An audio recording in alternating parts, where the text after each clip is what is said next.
네, 안녕하세요. 오늘도 여러분의 이지 선생님입니다. 자, 여러분, 이번 시간에 여러분이랑 같이요, 우리 일상생활에 자주 쓰는 외래어 10개랑 그 외래어 배우면서 상식도 좀 많이 배워볼 거예요. 강의 자료 바로 한번 띄워볼까요?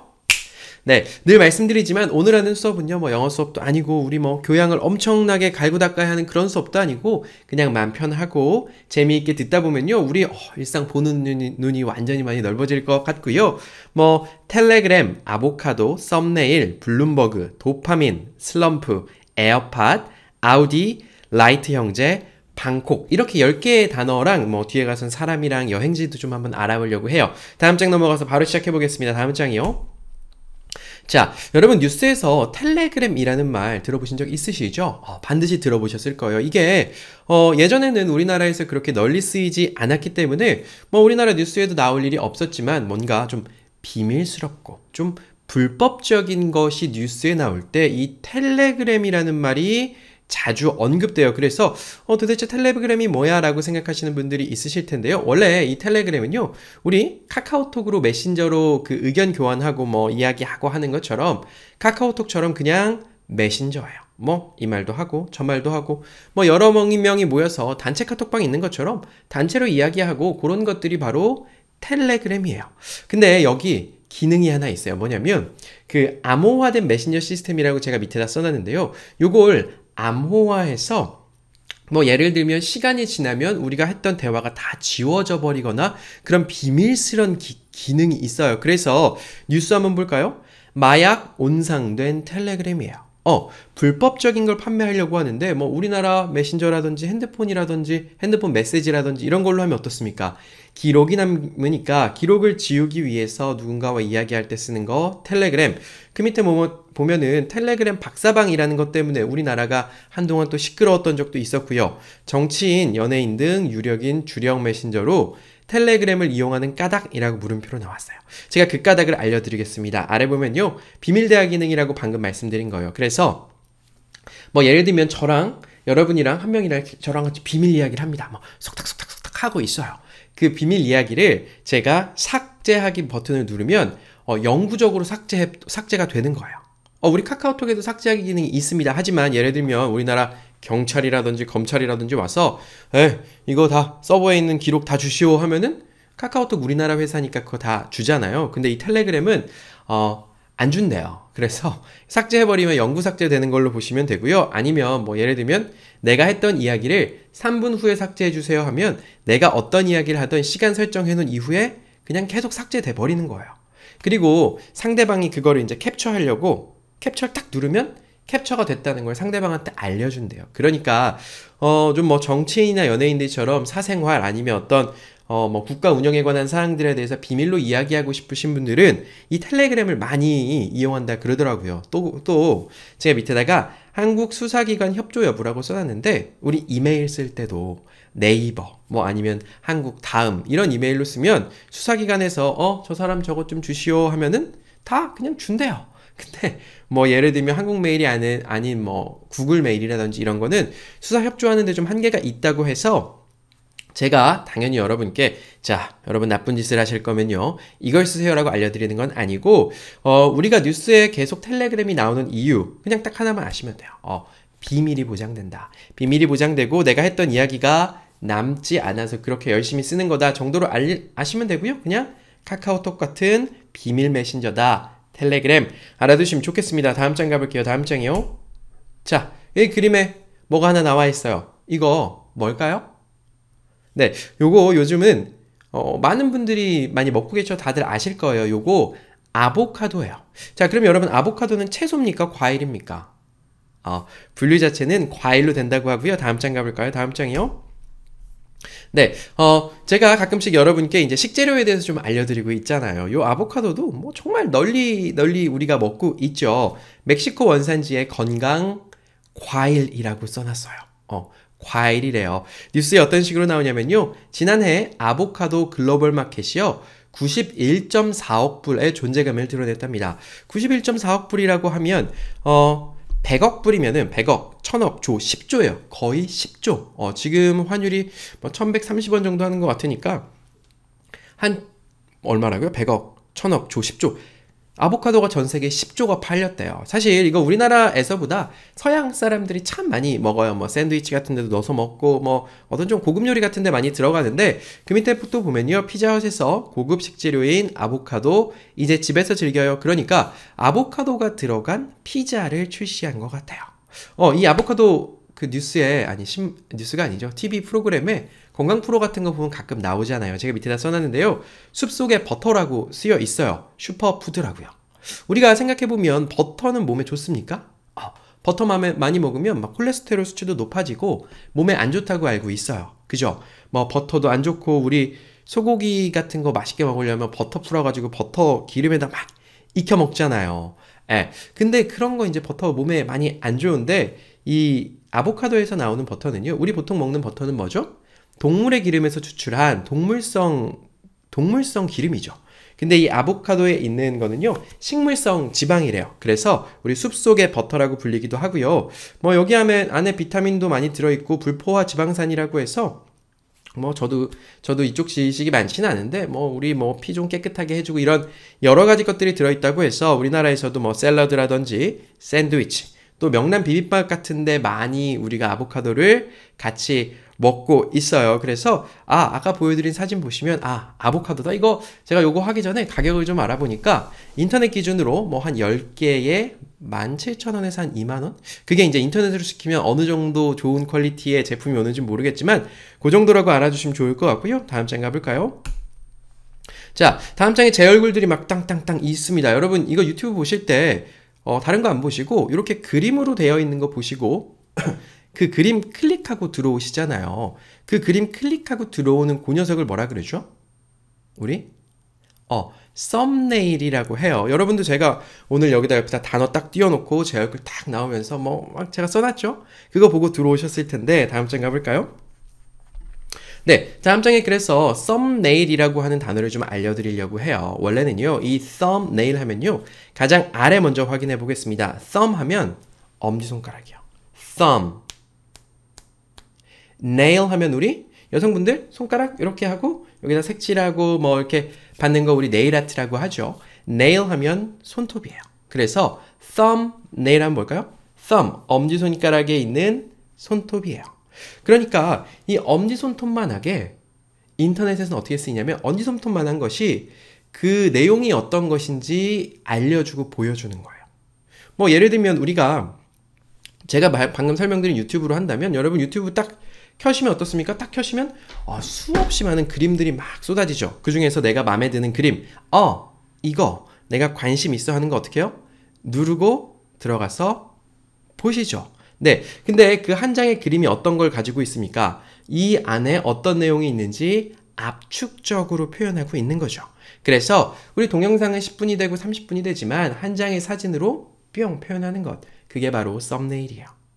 어떻게요? 마치 이 엄지손톱 thumb에 있는 nail, 엄지에 있는 손톱처럼 작게 말이죠. 위에 있는 기사 한번 보겠습니다. 자극적인 유튜브 썸네일. 맞아요. 유튜브 썸네일 자극적입니다. 저도 최대한 자극적이지 않게 만들려고 노력은 많이 하고 있어요. 근데 저 정도면 자극이 좀 굉장히 되게 순한 편 아닙니까? 자극 많게 하시는 분들 같은 경우는 뭐 엄청나게 엄청난 것들도 하시는 분들 많은 것 같고요. 그래서 뭐 여러분 썸네일 잘 보시고 잘 걸러서 들어가시길 바라고요. 그 밑에 보면요. 눈길 끄는 쇼핑몰 썸네일이란 단어가 문장이 있어요. 네, 우리 맞아요. 쇼핑몰, 인터넷 쇼핑몰 같은 데 가더라도요. 어떤 제품을 팝니다. 근데 그 제품을 마치 유튜브에서 우리가 영상을 하나 클릭하는 것처럼. 그죠?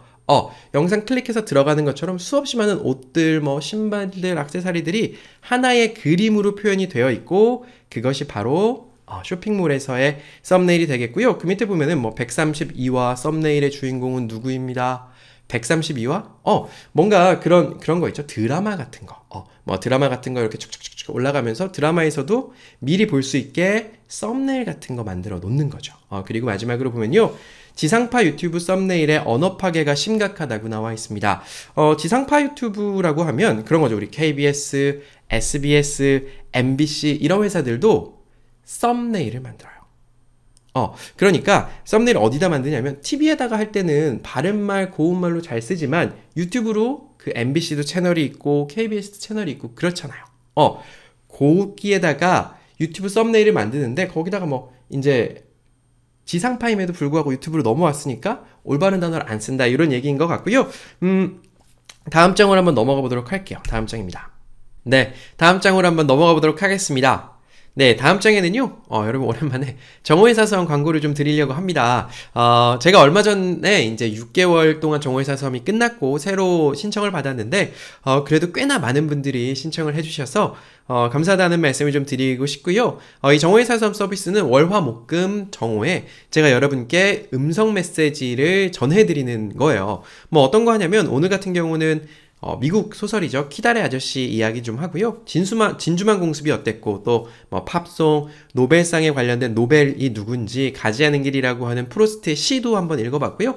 마이클 잭슨에 대해서도 한번 알아봤습니다. 그래서 요거 신청하시는 사이트 아래 링크 있으니까 정오의 사서함 가서 신청해 주셔도 되고요. 아니면 여기 밑에 있는 7291-1016번으로 연락 주시면 감사드리겠습니다. 다음 장 가볼까요? 네, 이번 장에서는 여러분께요, 블룸버그가 뭔지에 대해서 좀 알려드리려고 해요. 우리, TV 보다 보면요, 뭐, 블룸버그가 어쨌다. 블룸버그에 따르면 어쩌다. 뭐, 이런 이야기들을 하는데, 도대체 블룸버그가 뭐냐? 결론부터 말씀드리면은요, 사람 이름이에요. 사람 이름 블룸버그 유명한 사람이에요? 네, 블룸버그가 사람 이름이기도 하고, 이 사람이 블룸버그라고 하는 언론 회사를 만들었어요. 그러니까 뭐, 우리나라 말로 하면 저기 뭐 동아일보에 따르면 조선일보에 따르면 정도로 해석을 해주시면 될 것 같고요. 이 블룸버그는 미국의 언론 중 하나라고 써 있고요.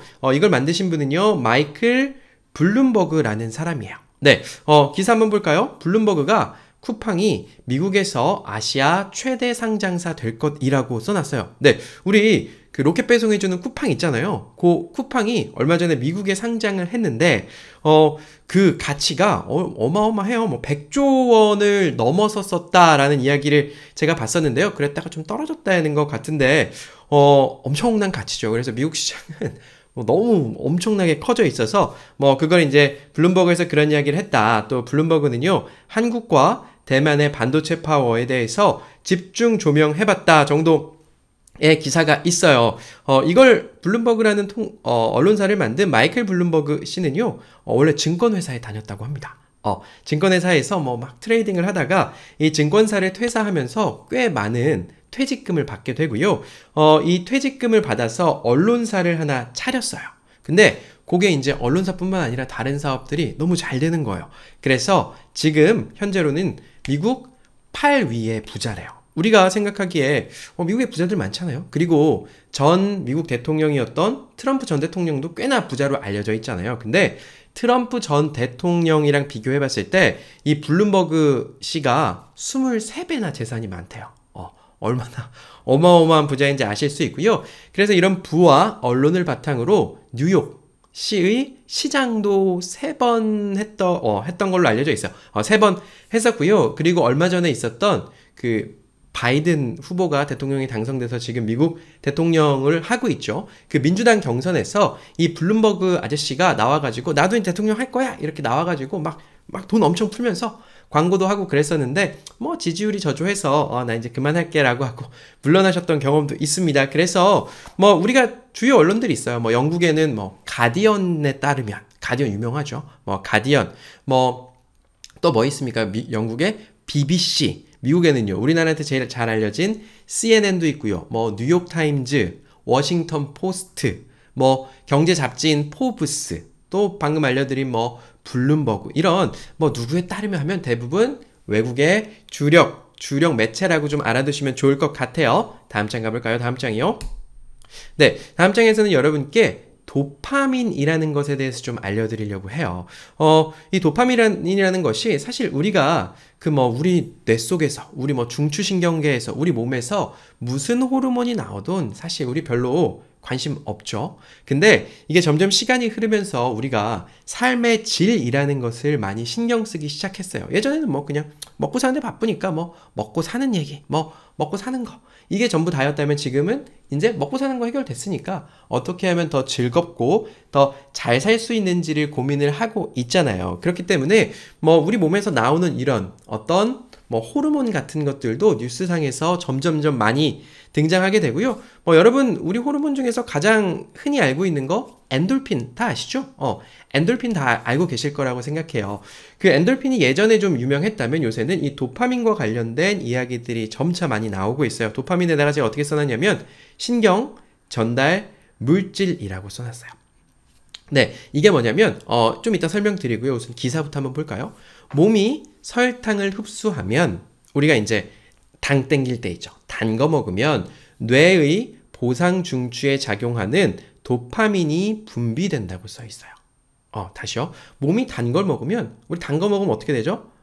뭐 피로도 좀 풀리는 것 같고 기분도 좀 좋아지는 것 같고 그 이유가 우리 보상 중추 어떤 행동을 하면 뭐 이런 보상을 줄게 라고 하는 그 보상 중추에서 도파민이 이렇게 분비된대요. 도파민 나오면 기분 좋은 거예요. 그 밑에 보면 조울증 약물 치료 도파민에 물어봐. 조울증이란 게 우울했다가 기분이 좋았다가 이거 왔다 갔다 너무 하는 사람들 우리 조울증이라고 하잖아요. 그런 사람들한테 도파민 치료 어떻게 하는지 도파민에 물어봐. 뭐 이런 기사가 있었고요. 도파민, 엔돌핀, 행복 호르몬 솟구치는 법이라는 게 나와 있어요.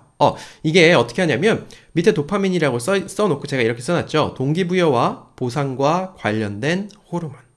그러니까 아까 말씀드린 것처럼 우리가 몸에서 단 게 땡길 때 단 걸 먹어주면 우리 머릿속에서 호르몬이 도파민이 탁 분비가 돼서 기분이 좋아지는 거예요.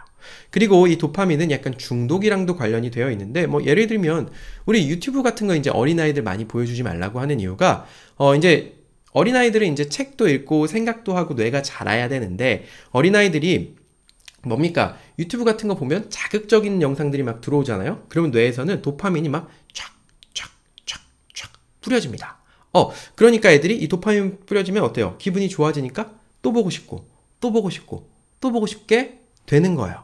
네. 그래서 자꾸 중독이 되고 그러다 보면 내가 정상적으로 발달하기 힘든 상황에 도달하게 되는 거고요. 뭐 예를 들면 마약 중독, 또 도박 중독, 알코올 중독 이런 거 다 우리가 그걸 했을 때에 느끼는 짜릿함이나 그런 기분들이 있잖아요. 그때 다 몸에서 도파민이 분비되기 때문에 사람들이 좋다란 생각을 하고 그걸 이제 못 끊게 되는 지경에 이르는 거예요.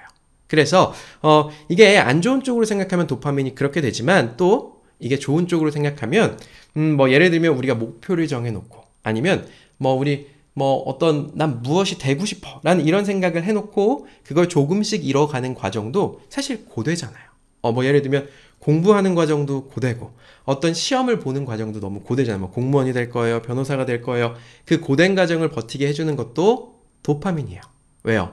네, 내가 조금씩 성취해갈 때마다 머리에서 도파민이 나오면서 그 도파민이 계속해서 그 행동을 할 수 있는 힘이 돼주는 거죠.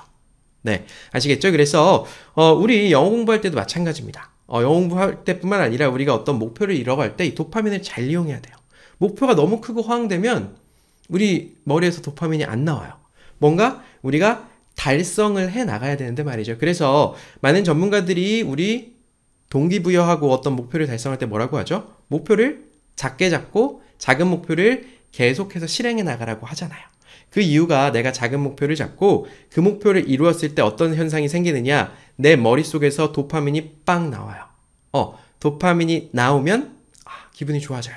그러면 조금 더 힘들지만 내가 헬스장 가서 운동을 한다거나 다이어트를 한다거나 아니면 어떤 공부를 한다거나 계속해서 이어나갈 수 있게 만드는 게 바로 도파민이 되겠고요. 자, 여러분 다음 장으로 한번 넘어갈게요. 다음 장이요. 자, 다음 장입니다. 네, 여러분 이번 장에서 알아볼 거는요. 슬럼프에 대해서 알아보려고 해요. 우리가 슬럼프라는 말을 흔히들 써요. 어떤 거냐면요. 원래는 이런 거예요. 원래는 우리가 스포츠를 하거나 어떤 공부 같은 거를 할 때 스포츠 할 때 예를 들면 우리가 근육을 키운다 아니면 공을 멀리 던지는 걸 한다 해서 어떤 연습을 계속 열심히 하잖아요. 근데 이게 어느 단계에 도달하면 우리 능력이 잘 발달하지 않아요. 예를 들면 우리가 반대로 생각해서 다이어트 같은 거 할 때도 처음에 몸이 막 쪄 있어요. 처음에 좀 굶고 좀 뛰고 하면 살이 팍팍팍팍 빠지다가 어느 순간 되면 어떻죠? 그 상태에서 더 이상 잘 안 빠지는 단계가 오는데 그게 우리가 슬럼프라고 그거를 이야기해요. 근데 이 슬럼프를 사실 우리가 그런 데에서 원래 생겼던 말이지만 그런 데보다 우리가 인생을 살아가면서 훨씬 더 많이 씁니다. 뭐 예를 들면 나 공부하고 있어. 나 공무원 시험 공부하고 있는데 나 슬럼프야. 이건 뭐죠? 공부를 열심히 해오고 있는 상태인데 이 공부 성과가 안 늘어난다는 이야기도 되겠지만 슬럼프는 하기 싫은 거예요. 나 영어 공부하는데 슬럼프에 빠졌어. 아니면 나 저기 요새 운동 다니는데 하기 싫어 죽겠어. 슬럼프에 빠졌어. 이런 이야기들을 하거든요. 그래서 제가 여기 써놨어요. 부진 상태, 의욕이나 성적 부진이라고 썼는데 뭐랄까요? 그냥 의욕 부진이라고 생각하시면 더 좋을 것 같아요. 그 밑에 일단 기사 읽어보고 제 이야기들을 한번 좀 해보려고 해요. 박지성, 슬럼프, 팬들의 야유, 축구가 처음으로 무서웠다 라는 게 있어요. 요새 쓰리박이라고 해가지고 박지성, 박찬호, 박셀이 나와가지고 예능하는 거 있잖아요. 거기서 이런 이야기를 한 것 같은데요.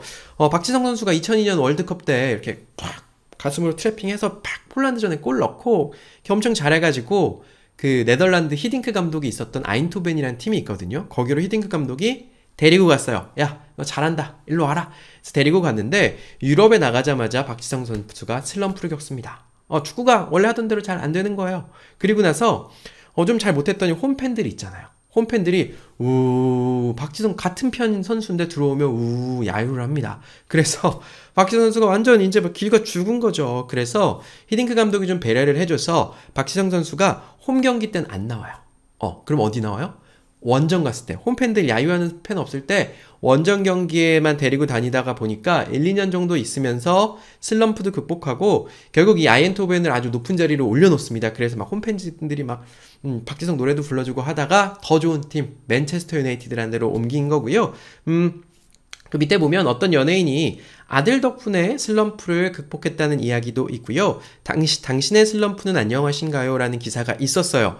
이 당신의 슬럼프는 안녕하신가요? 라는 기사를 보고 저도 좀 느낀 바가 있습니다. 저도 이게 지금 여러분께 영어 강의하는 게 2년이 조금 넘었어요. 근데 뭐 여러분 아시다시피 제가 이제 그 딱 올려야 되는 요일을 정해놓고 늘 올리잖아요. 그리고 예전에는요 일주일에 7개 강의했었습니다. 못 믿으시겠지만 그때는 조금 더 짧기는 했지만 월화수목 금토일 다 올렸어요. 처음에는요. 그래서 어느 순간 되니까 저도 슬럼프가 좀 찾아오더라고요.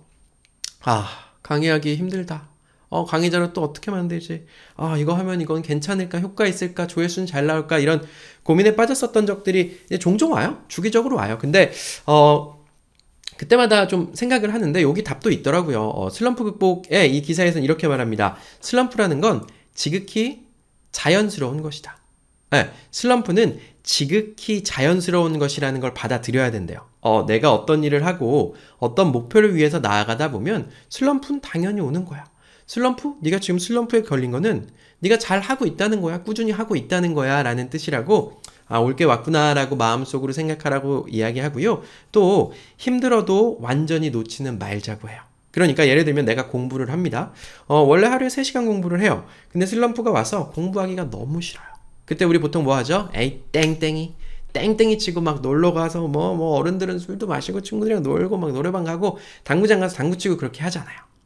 학생 때 저도 많이 그렇게 했었는데요. 그거보다는 슬럼프가 왔을 때도 뭐 원래 3시간 공부하면 한 20분, 30분이라도 공부를 하고 나머지 시간을 알차게 보내라. 완전히 놓아버리면 그 다음날 더 하기 싫고 더 하기 싫은 게 반복돼서 악순환이 되기 때문에 슬럼프가 왔다면 어떻게 해요? 당연한 거구나. 내가 잘 해나가고 있어. 올 게 왔어. 우리 포기하지 말고 조금씩이라도 하자라고 생각하라고 써 있어요. 여러분 어떠십니까? 여러분도 이렇게 해서 슬럼프 극복하셨으면 좋겠고요. 다음 장 가볼까요? 다음 장이요.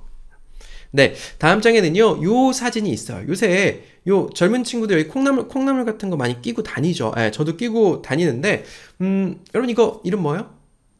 요거의 이름은 바로 에어팟이에요. 에어팟.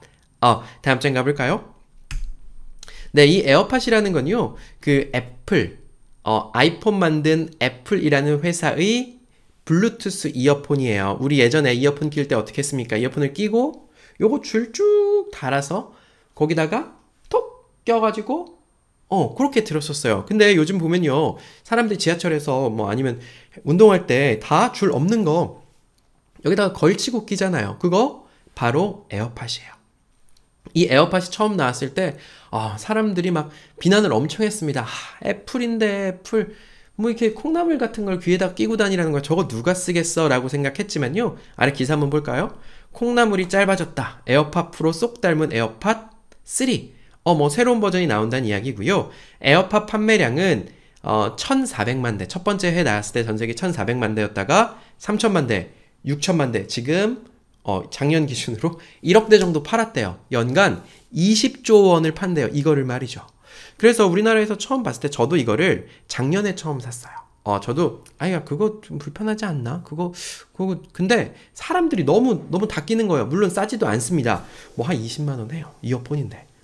그래서 한번 고민하다가 결국 샀는데 써보면 어떠냐면 좀 편합니다. 줄이 없으니까 무지하게 편해요. 그래서 사람들이 여기 콩나물 끼고 다니면 이 하얀 거 처음 출시됐던 원래 제품은 에어팟이라고 해서 애플의 제품이고요. 뭐 삼성전자에서 갤럭시 버즈라는 것도 나왔어요. 그것도 좀 비싸요.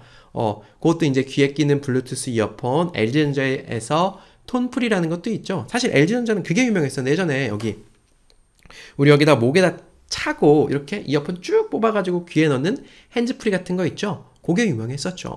그거 유명했었다가 이제 뭐 톤프리라는 걸로 해서 이제 블루투스 이어폰도 나오고요. 뭐 이런 회사들뿐만 아니라 우리 스피커로 유명한 회사들은 어지간한 회사들이 이제 다 이게 잘 팔리니까 블루투스 이어폰 다 나오는 것 같아요. 그래서 딱 귀에 낀 거 보면 원래 명칭은 블루투스 이어폰이죠. 블루투스라고 휴대폰이랑 이 이어폰 간에 소리 전송해주는 그 블루투스 연결되면은 소리 나오는 거. 에어팟이라고 보면 좋을 것 같고요. 다음 장 가볼까요? 다음 장이요. 네, 다음 장에는요, 아우디가 나왔습니다. 네, 제가 요거 강의하기 전에 여러분께 몇 가지 자동차 회사 알려드린 적이 있었어요. 첫 번째, 벤츠 알려드렸죠? 벤츠 다 알죠? 동그라미에? 이렇게 된 삼각별 달고 있는 벤츠, 머시디스 벤츠. 그리고 BMW 알려드렸죠. BMW. 네, 그거 이렇게 동그란 거 있는 거. 그리고 오늘 세 번째 알려드릴 자동차 회사는요, 아우디예요. 네, 이건 뭐냐면요, 동그라미가 4개가 이렇게 겹쳐져 있어요. 뭐 얼핏 보면 우리 뭐 올림픽에 뭐 이렇게 3개, 2개 동그라미, 3개? 2개 동그라미 되어 있는 거 있잖아요. 그거랑 비슷하기도 하고요. 이거 그냥 여러분께서 알아두실 거는 요거 그냥 독일 거다. 네. 그리고 우리나라 사람들이 이렇게 부르는 데가 있어요. 독일 3사라고 불러요. 왜요? 우리나라에서 자동차 잘 팔고 있는 유명한 독일 회사 3개를 독3사라고 해요. 뭐 독일 3사. 그게 뭐냐면 벤츠, BMW, 요 아우디까지 포함됩니다. 제가 뭐 벤츠랑 BMW 할 때 뭐 어떤 시리즈가 있어 알려드렸는데 뒤돌아서서 생각해보니까 뭐 거기까지 알 필요가 있을까 하는 생각이 들어서 역시나 아우디도 아우디 뒤에 숫자가 큰 게 적혀 있다. 뭐 3이 적혀 있으면 좀 작은 사이즈 차고 뭐 7, 뭐 적혀 있으면 좀 큰 차고 그렇게 좀 알아두시면 좋을 것 같고요. 요거 도로에서 한번 봐보시면 참 많이 돌아다녀요. 뭐 제 느낌으로는 벤츠나 BMW만큼은 아니어도 그 다음으로 많이 돌아다니는 외제차가 요게 아닐까 싶을 정도로 꽤나 많이 돌아다닙니다. 그래서 요거 동그라미 4개 있는 거 뭐요? 아우디. 아우디 되겠고요. 다음 장 가볼게요. 다음 장이요. 네, 다음 장에는요, 여기 2명이 나와 있어요. 그리고 그 밑에 보면요, 비행기가 한 대 샥 날아가고 막 환호하고 있는 사람들이 나오죠. 네, 여러분 비행기 처음 만든 사람 누굽니까? 네, 라이트 형제예요. 이분들이 라이트 형제고 처음 날았다고 하는 비행기의 형태는 약간 이렇습니다. 밑에 보면 작아서 잘 안 보이시면 제가 설명드리면요, 뭔가 이제 비행기도 그냥 이렇게 좀 뭐죠? 날개도 좀 작아 보여요. 그리고 밑에 이제 자전거 바퀴 같은 게 있죠. 자전거 바퀴 같은 게 있어서 뜨고 내릴 때 그 바퀴를 이용을 했던 것 같아요. 여기 생긴 2명이 라이트 형제고요. 다음 장 가볼까요? 뭐 Wright Brothers 내지는 뭐 The Wright Brothers라고 보통 영어로 이야기하는데요. 이 라이트 형제는 진짜 그냥 형제예요. 한 명은 1867년, 형아는 그때 태어났고요. 동생은요 1871년에 태어났습니다. 그러니까 얼마 안 됐어요. 빼기 빨리 해보면 빼기 하면은 뭐 160년, 150, 뭐 154년 정도 된 것 같아요. 그죠? 원래 뭐 이렇게 만지는 거 좋아했대요. 만지는 거 뭐 좋아했고, 위인전 같은 데 보면 어릴 때 뭘 좋아해서 커서 뭐가 됐다 이렇게 얘기하잖아요. 어릴 때 뭐 이렇게 하늘로 날리는 거 뭐 그런 거 좋아했다고 하더라고요. 그래서 커가면서 이제 우리도 일을 해야 되니까 그 당시엔 사실 자전거도 어떻게 보면 대단한 기계 장치 같은 거였죠. 그래서 자전거 만들기도 하고 뭐 사람들이 자전거 고장 났다고 하면 자전거 고쳐주는 자전거 가게를 운영을 했었대요. 그러다가 독일에서 행글라이더, 그러니까 동력이 아니고 바람을 이용해서 이렇게 뭐 어디를 날아다니는 사람이 있었고 그 사람이 죽었다는 뉴스를 이제 봤대요. 그러니까 우리도 옛날 때 꿈이 있었지. 하늘을 날던 저 꿈. 그래서 이 사람들이 자전거 가게 닫고 야 우리 하늘 나는 거 만들자. 근데 바람 타고 날면 그게 한계가 있으니까 우리 마치 배도 예전에는 돛담배 띄어서 바람이었잖아요. 근데 시간이 흐르면서 거기다가 막 이렇게 증기나 뭐 이런 동력을 이용해서 배가 붕 갈 수 있게 만든 것처럼 하늘도 바람 날지 말고 붕 해서 모터 같은 거 이용해서 쭉 날리는 거 그거 한번 만들어 보자라는 생각을 했고요. 그래서 1903년에 처음으로 동력을 이용한 비행기를 만들었대요. 비행기 나온 지 그러니까 한 100년밖에 안 된 거예요. 처음에는요 12초를 날았답니다. 출발 뿅 떠서 도도도도도도도도도도 착륙 끝이었어요. 시작은 이렇게 미약했지만 우리 지금 여러분 저기 비행기 보면 신기하지 않습니까? 야 저 쇳덩이에다가 사람 300명 싣고 짐은 또 얼마나 많이 싣습니다. 그러니까 그거 그냥 슝 하다가 빵 떠서 가버리는 거 신기하지 않으세요? 그게 지금 100년 정도밖에 안 됐고 처음엔 12초 동안 날았고 36.5m를 날았대요. 그 다음번에는 59초를 날아서 255m를 날았다고 합니다. 그 이후에는요 38분을 날고 38km를 난 다음에 이제 세상 사람들이 다 인정한 거죠. 라이트 형제가 동력을 이용해서 하늘을 날 수 있는 비행기를 만들었구나 라고 인정을 하게 된 거고요. 뭐 이렇게 해서 이제 미국에 있는 국방성이랑 계약을 맺고 이제 기술 주고 그러면서 이제 비행기들이 나오면서 사실 이 비행 기술이 저기 1차 세계대전, 2차 세계대전 겪으면서 전쟁 겪으면서 많이 발전했죠. 전투기 만들고 더 빨리 만들고 더 높이 하다 보니까 이 여객기 기술까지 발전을 하게 된 거고요. 뭐 아쉬운 점이 하나 있다면 우리나라에는 비행기 만드는 회사 없죠. 세계적으로 봐도 없습니다. 미국에 있는 보잉이라고 하는 뭐 우리 보잉 737이다 뭐 이런 얘기하죠. 보잉 회사 하나 있고 에어버스라고 하는 유럽에 근간을 두고 있는 회사 딱 2개가 있어요. 뭐 우리가 타는 게 보잉 아니면 다 이 에어버스 뭐 A380이네 뭐 그런 비행기들이라고 알아두시면 좋을 것 같고요. 뭐 위인전에 그렇게 나오죠. 불가능해 보이지만 꿈을 꾸고 또 계속해서 노력하다 보면 언젠가 이룰 수 있다 이런 이야기 나오는 라이트 형제 알아봤고요. 뒷장 가볼게요. 자, 제가 여러분께 이거 소개시켜드리면서 뭐 파리도 소개시켜드렸고 런던, LA, 뉴욕 다 소개시켜드렸는데요. 오늘은요 우리가 진짜 좀 가봄직한 한 번쯤 가봤을 수도 있고 앞으로도 가 볼 것 같은 나라를 하나 소개시켜 드리려고 해요. 네, 오늘 소개시켜 드릴 나라는요 태국이고요. 사실은 방콕을 콕 집어서 소개시켜 드리려고 했는데 우리 태국에서 제일 많이 가는 곳이 방콕이죠. 네, 우리나라에서 비행기 쭉 뜨면 방콕으로 가고 푸켓이라고 하는 동네로도 가고 또 저기 치앙마이라고 하는 데도 다 가지만 역시나 방콕으로 가장 많이 갑니다. 여기 보시면요 우리나라 지도랑 동남아 지도가 이렇게 쭉 연결될 수 있게 보여요. 우리나라 우측 상단에 동그라미 쳐놨습니다. 그쵸, 여기 있죠. 그래서 쭉 아래로 내려오면 생각보다 필리핀은 별로 안 멀어요. 필리핀은 비행기 타고 4시간? 4시간 반 정도 걸렸던 것 같고 필리핀은 우리나라에서 남쪽으로 그냥 쫙 오면 돼요. 그러니까 시간 차이 났나? 1시간 났던 것 같은데 네, 그래요. 그래서 뭐 시간 차이도 거의 안 난다고 보시면 될 것 같고요. 중국 땅 크죠? 이렇게 대각선으로 아래로 쭉 날라오면 여기 동남아시아 국가들이 쫙 모여있죠. 제가 동그라미 친 곳 여기서도 꽤나 커요. 꽤나 큰 요 나라가 바로 태국이고요. 태국에는 뭐 참 옆에 제가 좀 살짝만 알려드리면 옆에 버마라고 써있는 나라 있죠. 버마 미얀마죠? 미얀마? 맞죠? 그리고 그 옆에 라오스도 있고요. 이렇게 길쭉하게 베트남도 있어요. 뭐 베트남, 캄보디아, 뭐 라오스 이런 나라 모여있는 곳이 바로 동남아가 되겠고요. 다음 장 가볼까요? 네, 이게 뭐 태국의 전경이에요. 여러분 태국 하면 어떤 거 떠오르세요?